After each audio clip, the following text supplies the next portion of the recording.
নমস্কার বন্ধুরা, আমি সৌরভ। আর আমি নিয়ে এলাম ক্লাস 9-এর যে টেলস অফ ভোলা গ্র্যান্ডপা যে গল্পটি রয়েছে তার থার্ড ভিডিও বা থার্ড ক্লাস। যারা আগের ক্লাসটা দেখোনি তারা তাড়াতাড়ি যাও, আগের ক্লাসটা আগে দেখে নাও, তারপর এই ক্লাসটা করো। তোমাদের জন্য আমি ভিডিওগুলো একটা প্লে লিস্টে সাজিয়ে রাখছি, তোমরা সেখান থেকে গিয়ে পরপর দেখে নিতে পারো। আর হ্যাঁ, যারা যারা চ্যানেলটিকে এখনও সাবস্ক্রাইব করনি তারা সাবস্ক্রাইব করে দাও এই ধরনের ভিডিও পাওয়ার জন্য। আর তোমাদেরকে অলরেডি বলেছি যে এই ক্লাসগুলো স্মার্ট বোর্ডে না করিয়ে আমি আমার ডেস্কটপ থেকে করাচ্ছি, তাতে কি হবে, আমার সময়টা অনেকটা বেঁচে যাচ্ছে সেই কারণে। তাহলে চলো আগের দিন যে পর্যন্ত হয়েছিল তারপর থেকে শুরু করা যাক। আচ্ছা, মাই ফাদার আমার বাবা চুজ পছন্দ করেছিল, টু মানে দুজন বা দুই, শার্প আইড, দেখো শার্প বলতে হচ্ছে একদম তীক্ষ্ণ। তীক্ষ্ণ কি মানে ধারালো যে জিনিসটা, কিন্তু এখানে শার্প আইড মানে তীক্ষ্ণ চোখ বিশিষ্ট বলতে যে চোখে আবার ধার থাকবে তার মানে তাই নয়, যারা খুব ভালো চোখে দেখতে পায়। Two sharp eyed men, men কেন হলো, এখানে যেহেতু দুজন বলেছে তাই এটা প্লুরালে গিয়ে হয়ে গেল মেন। বলছে মাই ফাদার চুজ আমার বাবা পছন্দ করেছিল, টু দুজন, শার্প আইড মেন দুজন তীক্ষ্ণ দৃষ্টি সম্পন্ন। শার্প আইড বলতে একসাথে কি হবে, এটা তীক্ষ্ণ দৃষ্টি সম্পন্ন, মেন মানুষ। ফ্রম আওয়ার পার্টি, ফ্রম মানে থেকে, আওয়ার মানে আমাদের, পার্টি মানে দল, আমাদের দল থেকে। টু মানে তে বা প্রতি, গো মানে যাওয়া। দেখো ওইখানে আগে যেরকম বলেছিলাম অফ, অফের যে ব্যাপারটা বলেছিলাম এইখানে ঠিক সেই রকম। টু গো, টু গো কি হবে, টু মানে তে বা প্রতি, এই টু এর পরে যেটা থাকবে তার সাথে তে বা প্রতি যোগ হবে। যেমন গো, গো মানে কি, গো মানে হচ্ছে যাওয়া, আর তাহলে এর সাথে তে বা প্রতি যোগ হয়ে গেলে কি হবে, টু গো যেতে, তাহলে যাওয়ার সাথে তে যোগ হয়ে গেল যেতে। টু ইট খেতে, টু স্লিপ ঘুমোতে, এই ধরনের বিষয়টা। বলছে ব্যাক মানে পিছনে, উইথ ভোলা গ্র্যান্ডপা মানে ভোলা দাদু, টু দ্য ফেস্টিভ্যাল, ফেস্টিভ্যাল বলতে ফেস্টিভ্যালেতে বা উৎসবেতে বা মেলাতে। এবার লাইনটা আরেকবার ভালো করে পড়ছি, দেখো মাই ফাদার চুজ আমার বাবা পছন্দ করেছিল, টু শার্প আইড মেন দুজন তীক্ষ্ণদৃষ্ট সম্পন্ন মানুষকে, ফ্রম আওয়ার পার্টি আমাদের দল থেকে, টু গো ব্যাক পিছনে যেতে, এই sorry to sorry to go back পিছনে যেতে, উইথ মানে সাথে, ভোলা গ্র্যান্ডপা মানে ভোলা গ্র্যান্ডপার সাথে পিছনে যেতে দুজন তীক্ষ্ণ দৃষ্টি সম্পন্ন মানুষকে পছন্দ করেছিল বা চুজ করেছিল, বেছে নিয়েছিল। টু দ্য ফেস্টিভ্যাল মেলাতে যাওয়ার জন্য। তাহলে এখানে চুজ, চুজ মানে হচ্ছে পছন্দ করা। চুজ আর চুজ জিনিসটা কেমন, ধরে নাও তোমার কাছে অনেকগুলো অপশান আছে, একটা দুটো তিনটে চারটে পাঁচটা, অনেকগুলো অপশান আছে, তার মধ্যে তুমি হয়তো কোনো একটা বেছে নিলে, এইটাকেই নিলে, এইটাকে বলা হবে চুজ, হলো। তাহলে একটা দলের মধ্যে অনেকজন লোক ছিল, তার মধ্যে যে গল্প কথক যে গল্পটা বলছে তার বাবা কেবলমাত্র দুজন হচ্ছে তীক্ষ্ণ দৃষ্টি সম্পন্ন ব্যক্তিকে মানে বেছে নিয়েছিল, যারা ফিরে যাচ্ছিল কার সাথে, ভোলা দাদুর সাথে, কোথায়, মেলাতে। দ্য গ্র্যান্ডসন নাতি ওয়াজ ফাউন্ড, নাতিটাকে কোথায় গেছিল, ফাউন্ড, ফাইন থেকে হয়েছে ফাউন্ড, খুঁজে পাওয়া গেছিল কোথায়, বিফোর লং, বিফোর মানে পূর্বে, লং মানে দীর্ঘ, মানে দীর্ঘ সময় যাওয়ার পূর্বেই, মানে খুব তাড়াতাড়ি খুঁজে পাওয়া গেছিল। Actually the grandson was found before the long, মানে দীর্ঘ সময় অতিবাহিত হওয়ার আগেই তাকে খুঁজে পাওয়া গেছিল সেই নাতিকে। এখানে দেখতে পাচ্ছ তো এই নাতি বসে আছে গরুর নিচে। He had taken, he had taken a cozy, he বলতে এখানে যেহেতু নাতি, নাতি, নাতিতে হচ্ছে কি, নাতির যদি আমি জেন্ডার দেখি তাহলে নাতি ম্যাসকুলাইন জেন্ডার, তাহলে ম্যাসকুলাইন জেন্ডার কি হবে, এটা হচ্ছে হি, তার প্রোনাউন কি হবে, হি, গ্র্যান্ডসনের প্রোনাউন কি হবে, হি। তাহলে দ্য গ্র্যান্ডসন একেই বলা হচ্ছে হি, সে হ্যাড টেকেন নিয়েছিল, এ কোজি, কোজি বলতে একটা হচ্ছে কোজির অনেক রকম মিনিং হয়, কমফোর্টেবল হয়, কমফোর্টেবল বলতে আরামদায়ক। তারপরে আবার হচ্ছে তোমার সেফও হতে পারে, ঠিক আছে। কমফোর্টেবল বলতে কি অ্যাকচুয়ালি এই কমফোর্টেবল বলতে হচ্ছে এই কোজি, কোজি মানেই কমফোর্টেবল, কমফোর্টেবল মানে কোজি, মানে অ্যাকচুয়ালি এটাকে বাংলায় যদি আমি বলি আরামদায়ক।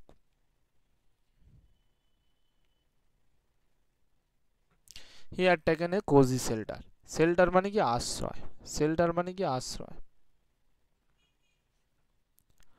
তাহলে হি হ্যাড টেকেন সে নিয়েছিল কোজি শেল্টার একটা আরামদায়ক আশ্রয় নিয়েছিল, আন্ডার, আন্ডার মানে নিচে, এ কাউজ বেলি, কাউজ বেলি, দেখো একটা গরুর পেটের নিচে। দেখো এমনিতে গরুর ক্ষেত্রে অ্যাপোস্ট্রফি এস হয় না, হ্যাঁ, যখন পার্সনিফাইড করা হয় তখন কিন্তু অ্যাপোস্ট্রফি এস হয়।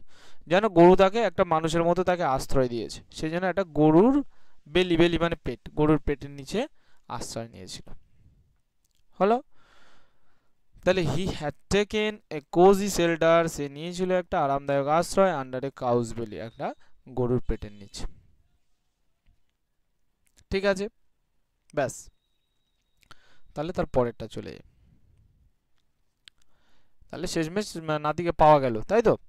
I remember, I remember another, মানে আমার মনে পড়ে অ্যানাদার অন্য একটা ফানি ইনসিডেন্ট, ফানি মানে মজার, আমরা তো এখন ফানি ভিডিও প্রচুর দেখি, ইনসিডেন্ট বলতে ঘটনা, আমার অন্য একটা মজার ঘটনা মনে পড়ে। অ্যাবাউট, অ্যাবাউট মানে সম্বন্ধে, কার সম্বন্ধে, ভোলা জ্ঞানপা, ভোলা জ্ঞানপার সম্বন্ধে বা ভোলা দাদুর সম্পর্কে আর একটা মজার ঘটনা আমার মনে পড়ে। রিলেটেড, যেটা সম্পর্কিত, রিলেশন থেকে সম্পর্ক, আর রিলেটেড মানে সম্পর্কিত। By my father, by my father মানে যেটা আমার বাবার সাথে সম্পর্কিত বা আমার বাবার দ্বারা সম্পর্কিত, মানে আরেকটা ভোলা দাদুর আরেকটা ঘটনার কথা মনে পড়ছে যেটা আমার বাবার দ্বারা সম্পর্কিত বা বাবার থেকে হয়তো আমি শুনেছি সেই গল্পটা, বোঝা গেল। ইট হ্যাড বিন, এটা ছিল, ইট হ্যাড বিন এটা ছিল, এর রেনি আফটারনুন, এটা বিকাল, বিকালটা কেমন ছিল, রেনি, রেনি মানে বৃষ্টি পড়ার বিকাল ছিল, মানে বৃষ্টি পড়ছে এমন একটা বিকাল ছিল। ভোলা গ্র্যান্ডপা, ভোলা দাদু। ওয়াইল্ড উইথ এক্সাইটমেন্ট, এক্সাইটমেন্ট বলতে আমরা কি জানি, এক্সাইটমেন্ট মানে আমরা জানি উত্তেজনা, এক্সাইটমেন্টে আমরা কি করি, অনেক কিছু করে ফেলি, ইয়া এরকমভাবে চেঁচিয়ে উঠি, এরকম বিভিন্ন ধরনের জিনিসগুলো আমরা করে থাকি। তাহলে কি বলছে ওয়াইল্ড, ওয়াইল্ড মানে অ্যাকচুয়ালি হচ্ছে কি বন্য, আমরা হচ্ছে কি অ্যানিম্যাল প্ল্যানেট, তারপরে হচ্ছে কি ডিসকভারি, ওখানেতে ওয়াইল্ড, ওয়াইল্ড অ্যানিম্যাল দেখি না, ওয়াইল্ড বলতে বন্য, বন্য পশু। তাহলে ওয়াইল্ড উইথ এক্সাইটমেন্ট মানে এক্সাইটমেন্টে মানে খুব উত্তেজনায় এরকম চিৎকার করে উঠেছে, এরকম একটা ব্যাপার। ভোলা গান বা ওয়াইল্ড উইথ এক্সাইটমেন্ট মানে বন্যদের মানে বন্যতার সাথে, মানে যেটার উপর কোনো কন্ট্রোল নেই, মানে এক্সাইটমেন্ট হয়ে মানে খুব উত্তেজিত হয়ে হয়ে উঠেছিল। কি টোল্ড বলেছিল, my father, told my father, told বলেছিল মাই ফাদার আমার বাবা, অ্যান্ড এবং হিজ ফ্রেন্ডস এবং তার বন্ধুরা, that E had seen, that কি কি বলেছিল বা কি শুনেছিল, তার বাবা আর তার বন্ধুরা, যে কতক তার বাবা আর তার বন্ধুরা কি শুনেছিল, দ্যাট যে হি হ্যাড সিন সে দেখেছিল, এ গ্যাং, গ্যাং মানে হচ্ছে কি দল, গ্যাং মানে কি দল, অফ, অফ মানে কি এর, পাইরেটস, পাইরেটস বলতে জলদস্যু, তাহলে অফ মানে কি এর, অফ যেখানে থাকে তার পরেরটার সাথে এর যোগ হয়, মানে জলদস্যু এর একটা দল দেখেছিল। তাহলে লাইনটা কি দাঁড়ালো আবার বলছি, ভোলা দাদু ওয়াইল্ড উইথ এক্সাইটমেন্ট, উত্তেজনার সাথে এরকম চিৎকার করে উঠেছিল, টোল্ড মানে বলেছিল মাই ফাদার, অ্যান্ড এবং আমার বাবা, এবং হিজ ফ্রেন্ডস তার বন্ধুরা বলেছিল, কি বলেছিল, দ্যাট যে হি হ্যাড সিন সে দেখেছিল এ গ্যাং অফ পাইরেটস একটা জলদস্যুদের দল দেখেছিল বা জলদস্যুদের একটা দল দেখেছিল। দে ওয়্যার, দেখো এখানে দে ওয়্যার, ফের আবার এখানে ভার্বের শেষে আইএনজি যোগ, তার মানে পাস্ট কন্টিনিউয়াস টেন্সে রয়েছে। They were bearing a large box, large box, দেখো দে ওয়্যার পাস্ট টেন্সে আবার অথবা কন্টিনিউয়াস আছে, তার মানে কি অতীতে কাজটা চলছিল। দে ওয়্যার বেয়ারিং, বেয়ারিং বলতে হচ্ছে পুঁতে রাখছিল, দে আর বেয়ারিং তারা পুঁতে রাখছিল, এ লার্জ বক্স, লার্জ মানে বড়, বক্স মানে বাক্স, একটা বড় বাক্স পুঁতে রাখছিল, আন্ডার মানে নিচে, one of the sand dunes, sand, sand মানে বালি, স্যান্ড মানে বালি, এবার ডিউন কথাটা তোমরা হচ্ছে কি জিওগ্রাফিতে শুনে থাকবে। ডিউনস, ডিউনস বলতে হচ্ছে বালিয়ারিয়াকে বলা হয় ডিউনস, বালিয়ারি। তাহলে কি বলছে যে they were wearing large box, তারা পুঁতে রাখছিল একটা বড় বাক্স, আন্ডার নিচে one of the sand dunes. মানে ওয়ান অফ দ্য কেন বলেছে, যখন অনেকগুলো বালিয়ারি, বালিয়ারি বলতে এরকম বালির এরকম উঁচু উঁচু এরকম ঢিপি ঢিপি ঢিপি ঢিপি, ও তো আর নিশ্চয়ই একটা নেই, অনেক রয়েছে। তো সেইখানে তার মধ্যে কোনো একটাতে, যে কোনো একটাতে কি করছিল, one of the sand dunes, মানে তাদের মধ্যে একটাতে ওই যে বালির যে বালিয়ারি ছিল, এই যে উঁচু ঢিপি ছিল, সেখানে তার নিচে ওটা পুঁতে রাখছিল। অন দ্য সি শোর, অন দ্য সি শোর, কোথায় সি শোর বলতে হচ্ছে, সি শোর মানে হচ্ছে সমুদ্র তীর বা সমুদ্র তটে।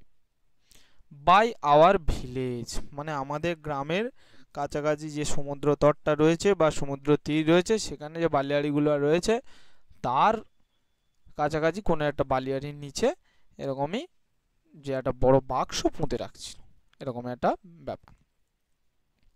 অ্যাডভান্স তৎক্ষণাৎ, ফাদার বাবা, মানে যে গল্প বলছে তার বাবা, অ্যান্ড এবং হিজ ফ্রেন্ডস তার বন্ধুরা, স্টার্টেড, স্টার্ট থেকে হয়েছে স্টার্টেড, স্টার্ট মানে শুরু, স্টার্টেড মানে শুরু করেছিল। লুকিং ফর হিডেন, লুকিং মানে খুঁজছিল, কি করছিল, লুকিং খুঁজছিল, ফর কিসের জন্য, লুকিং ফর মানে কিসের জন্য খুঁজছিল, দ্য হিডেন ট্রেজার, ঠিক আছে, হিডেন ট্রেজার, হিডেন মানে লুক্কায়িত। যারা এখন অ্যান্ড্রয়েড ফোন ব্যবহার করে তারা এখন ভালোই জানে যে আমার বিভিন্ন ছবি, বিভিন্ন ভিডিও আমাকে হাইড করে রাখতে হবে, যাতে কেউ না দেখতে পায়, আমার ফোনটা যদি কারোর হাতে দিই তারা যাতে না দেখতে পায়, তার জন্য আমরা হাইড করে রাখি, হাইড মানে লুকানো। তাহলে হিডেন বলতে লুক্কায়িত, ট্রেজার বলতে গুপ্তধন। যারা ইংলিশে নোটে ফোন্টের কার্টুন দেখে তাদের সেখানে দেখবে যে হচ্ছে ট্রেজার কথাটা বলে। তাহলে কি বলছে, অ্যাট ওয়ান্স মানে যেই বলেছে যে ভোলা দাদু, যে আমাদের ওই গ্রামের ওখানে যে সমুদ্রের তীরটা আছে, ওর ওখানে যে বিভিন্ন বালিয়াড়িগুলো আছে, তার কোনো একটা তলায় জলদস্যুরা তাদের সেই একটা মানে লুটপাট করে যে বাক্সগুলো এনেছিল, তার মধ্যে একটা বাক্স যেটার মধ্যে গুপ্তধন রয়েছে, সেটা পুঁতে রেখেছে। তা শোনা মাত্র আর কেউ জাস্টিফাই করলো না, কিচ্ছু করলো না, সঙ্গে সঙ্গে সব ছুটেছে। অ্যাট ওয়ান্স সঙ্গে সঙ্গে আমার বাবা এবং তার বন্ধুরা স্টার্টেড শুরু করেছিল, কি শুরু করেছিল, লুকিং ফর মানে খোঁজা শুরু করেছিল, দ্য হিডেন ট্রেজার, ওই লুক্কায়িত গুপ্তধনটা খোঁজা শুরু করেছিল। ইভিনিং পাস্ট, ইভিনিং মানে সন্ধ্যা, পাস্ট মানে অতিক্রান্ত হয়ে গেছিল, পাস হয়ে গেছিল, হ্যাঁ অতিক্রম করে গিয়েছিল, মানে সন্ধ্যা চলে গিয়ে শেষ হয়ে গিয়েছিল। অন টু নাইট মানে রাত্রি নেমে এসেছিল, সন্ধ্যা গিয়ে রাত হয়ে এসেছিল। মুনলিট, মুনলাইট কেম মানে চাঁদের জ্যোৎস্নার আলো, কেম মানে এসেছিল, ইন থ্রু দ্য ক্লাউডস, তখন সেই যে দিনের কথা বলা হচ্ছে সেই দিন কিন্তু আকাশটা একটু মেঘলা ছিল, মানে আকাশের মেঘলা আকাশ সরিয়েও চাঁদের আলো ফুটে উঠেছে। তাহলে কি বলছে, মুনলাইট কেম এসেছিল ইন থ্রু দ্য ক্লাউডস মেঘেদের মধ্যে থেকে। এ প্যাক, প্যাক মানে দল, এটা তোমাদের সেই যে কালেকটিভ নাউন আছে না, কালেকটিভ নাউন, কালেকটিভ নাউনটা হচ্ছে জেনে রাখো, যখন হচ্ছে যেমন ধরো না ক্লাস, তার মানে কি গ্রুপ অফ স্টুডেন্টস, একটা হচ্ছে কি স্টুডেন্টের দলকে একটা এতে বলা হয় কি, এক একটা ক্লাস বলা হয়। তো ওরকমই এ গ্রুপ অফ সোলজার, একটা হচ্ছে কি সোলজারের গ্রুপকে কি বলা হয়, আর্মি। এইরকম ভাবে প্যাক অফ জ্যাকেলস বলতে একদল শিয়াল, ওয়ার হাউলিং, হাউলিং বলতে ওই শিয়ালের যে হুক্কা হওয়া ডাকটাকে ওটাকে বলে হাউলিং, হুয়া হুয়া হুয়া এরকম করে যে ঠেলে ওঠে না, মানে জোরে জোরে, এটাকে বলে হাউলিং। তাহলে কি বলছে, প্যাক অফ জ্যাকেলস একদল শিয়াল ওভার হাইলিং চিৎকার করছিল। ইট ওয়াজ পাস্ট মিডনাইট, মানে এটা তাহলে মিডনাইট মধ্যরাত্রি, পাস্ট হয়ে গেছে, এটা ছিল পাস্ট মিডনাইট মানে মধ্যরাত্রি, মানে মাঝরাত্রি, সেই সন্ধ্যা থেকে খুঁজে খুঁজে সন্ধ্যা মানে থেকে খুঁজে রাত হয়ে গেল, রাতও অতিক্রম করে চলে এলো। হ্যাঁ, at this point of time, এই ঠিক এই সময়, at this point of time এই ঠিক এই সময়, ভোলা গান বা কনফিউজড, ঠিক আছে, অ্যাট দিস টাইম সেই সময়। তাহলে কি বললাম, মিড নাইট বলতে হচ্ছে মধ্যরাতি। কনফেসড, কনফেসড মানে স্বীকার করা, ভোলা দাদু কি করলো, স্বীকার করলো, কি স্বীকার করলো, কনফেসড মানে কি বলছি, স্বীকার করা। তাহলে ঠিক মধ্যরাত্রি হয়ে গেছে, ঠিক সেই সময় শিকার করছে, তার আগে ভোলা দাদু সময় পায়নি। হ্যাঁ, at this at this time point of time this point of time, এই সময়ে, ঠিক এই সময়টা ভোলা দাদু কনফেসড, স্বীকার করেছিল, দ্যাট যে কি স্বীকার করেছিল, যে দেয়ার ওয়াজ, সেখানে ছিল নো রিয়েল ট্রেজার, সেখানে ছিল রিয়েল ট্রেজার মানে প্রকৃত ধনসম্পদ ছিল বা প্রকৃত গুপ্তধন ছিল। ঠিক আছে, তার আগে নো আছে, তার মানে কি হবে, প্রকৃত গুপ্তধন ছিল না। যেখানে তারা খুঁজছে সেখানে কোনো প্রকৃত গুপ্তধন ছিল না। ইট ওয়াজ, এটা ছিল, অল, সমস্তটা, এ ড্রিম, এটা একটা স্বপ্ন ছিল। এবার বুঝতে পারলে তো ভোলা দাদুর পেটা উচিত না হচ্ছে কি ছুট করানো উচিত, কি উচিত এবার বুঝে নাও। যে ভোলা দাদু বলেছে ওখানে গুপ্তধন হচ্ছে রাখছিল, সঙ্গে সঙ্গে সব ছুটেছে গিয়ে খুঁজছে। এবার ঠিক রাতের দিকে ভোলা দাদু বলছে যে এটা তো আমার, এখানে তো কোনো প্রকৃত গুপ্তধন নেই, এটা আমি স্বপ্ন দেখছিলাম, এরকম একটা ব্যাপার। ইট ওয়াজ অল এ ড্রিম, এটা সমস্তটাই ছিল একটা স্বপ্ন, হুই, যেটি হি হ্যাড, সে ছিল during his mid day nap. Mid day nap, ভালো করে এটা শুনবে, mid day nap, mid day মানে হচ্ছে কি, মিড ডে মানে দুপুরবেলা, মাঝখানে, মাঝ দুপুরে। ন্যাপ, ন্যাপ মানে ঘুম নয় কিন্তু, এই ন্যাপ কথাটা ভালো করে জেনে রাখবে, ন্যাপ মানে কিন্তু ঘুম নয়। ন্যাপ মানে কি, ন্যাপ মানে হচ্ছে অ্যাকচুয়ালি তন্দ্রা। তন্দ্রা মানে যেমন আমরা ধরুন পুরোপুরি ঘুমাই, দেখবে রাত্রেবেলা আমাদের কোনো হুঁশ থাকে না। আর তন্দ্রা মানে হালকা হালকা যে জেগে স্বপ্ন দেখা, মানে জেগে ঘুমানো যেটাকে বলা হয়, যে আমাদের সেন্স আছে আশেপাশে কিন্তু অতটা ঠিক ইয়ে হচ্ছে না, অলস হয়ে ঘুমিয়ে রয়েছি, কিন্তু একটু কিছু হলেই হয়তো উঠে যাব, সেইটাকে বলা হচ্ছে ন্যাপ। মানে অ্যাকচুয়ালি মিড ডে ন্যাপ মানে দিবা স্বপ্ন। তার মানে এই স্বপ্ন আবার রাত্রেবেলা দেখে, দিবা স্বপ্ন দেখেছে যে হ্যাঁ ওইখানে ওরকমই ডাকাতরা পুঁতে রাখছে। তা সেই গল্প শুনে, যে কথক, গল্পকথক, সে এবং তার বাবা, সে বলছি তার বাবা এবং তার বাবার বন্ধুরা সব ছুটে ছুটে যায়, গিয়ে দেখে সেই জায়গাটা গুপ্তধন আছে কিনা। এবার রাত হয়ে গেল, সেই সময় ভোলা দাদু বলছে যে না, এটা তো আমার স্বপ্ন ছিল। ঠিক আছে, তো আশা করি গল্পটা খুব মজার লেগেছে তোমাদের। যে যেখান থেকেই দেখো না কেন, তোমাদের নাম এবং কোথা থেকে দেখছো অবশ্যই কমেন্ট করে জানাবে। বিশেষ করে তোমাদের স্কুলের নামটা লিখে দিলে খুবই ভালো হয়, তাহলে আমি বুঝতে পারি কোন কোন স্কুলের স্টুডেন্ট আমার এই ক্লাসগুলো দেখছে। যারা যারা এখনও সাবস্ক্রাইব করনি চ্যানেলটিকে সাবস্ক্রাইব দাও। তো দেখা হচ্ছে পরের ক্লাসে।